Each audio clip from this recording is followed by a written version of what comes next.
Hi there, Sanmonani Molweni. Welcome to Fix Channel. If you're new here, please subscribe before the end of the video. If returning, thank you for love and support. I appreciate you. Turn on Nes'thembu review, episode 12, makeup fight or go back with makeup artist. Ayesi icacisa izinto ezincane kulabo mhlambe abangazi. Uthabile lo sisi we makeup. Ilo siso benza uMacele ubuso ngeanniversary kaMacele nomsiliko. Uyi makeup artist yakuthando Nes'thembu. Angazi ukuthi uqaleni nabo kodwa uyi makeup artist yabo bonke. So ange understand iphuzu lokuthi uMakhumalo uya organize but abanye bayavilapha so mase beya complain. Uthabile's touch wenza i-makeup amakhosikazi kababa omseleku uyi-makeup artist yakuthando Nes'thembu. I-invite ye-Durban July imema Uthando Nes'thembu or imema uMusa Mseleku namakhosikazi akhe. Akusiyo i-invite ethi sicela uMayeni ebekhona or uMacele. No, ku-invitwe uMseleku namakhosikazi okuwuthando Nes'thembu. So mabehambe as i-brand Uthando Nes'thembu, uthabile uyi-package. You understand? So ayikho into yokuthi kuzotatazelwa nge-makeup ngoba uthabile banaye ba-sorted. Kodwa makunama changes abakhona because usuku olukhulu bekufanele betshelwe ngesikhathi bonke. Kwenzakalani ke uMakhumalo utholile ukuthi uthabile uzokwazi ukwenza about 2 ngoba manje isikhathi asifani kwenzela usuku olulodwa kanti mhlambe makuthando Nes'thembu siba khona isikhathi sokuthi kube ne break akwazi ukwenza omunye. Mase bekuzwa lokho uMayeni noMangwabe abakuthanda ukuthi umuntu omusha uzoqala ngabo.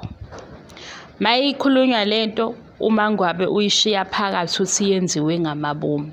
uMacele uthi into encane le uMangwabe uyathanda ukuncengwa encengelwa nezinto ezingathi shu. Sibamba lapho ke uMakhumalo oqale wathi kuzokwenziwa yena noMacele bamtholile uthabile kodwa ukhona omunye omusha ozokwenza uMayeni noMangwabe. Okay, into encane uyasho uyayifakazela noMacele.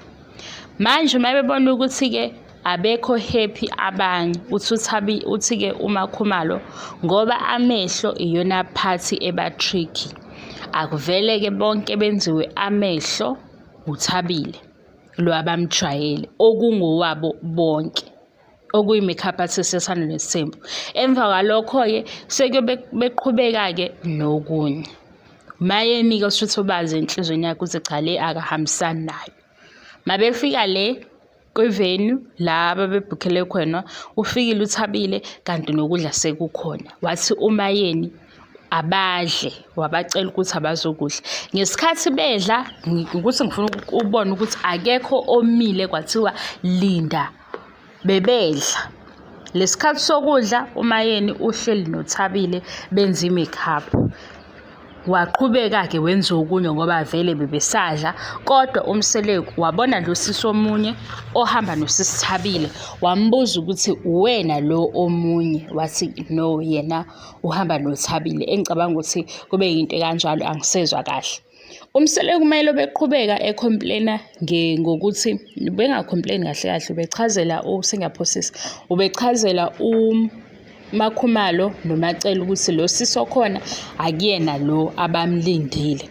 So mayelo bekhuluma nge-makeup sebeze bayabona ukuthi uMayeni useyaqeda ubuso. Ingalesikhathi uthobile uMakhumalo esondela kuMayeni ethi thabile le eniyenzayo i-wrong useyacomplain.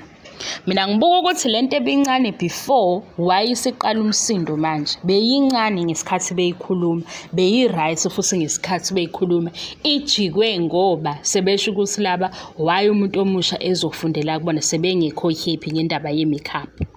uMakhumalo kusezocomplaina ukhona lo sisi uyayizwa.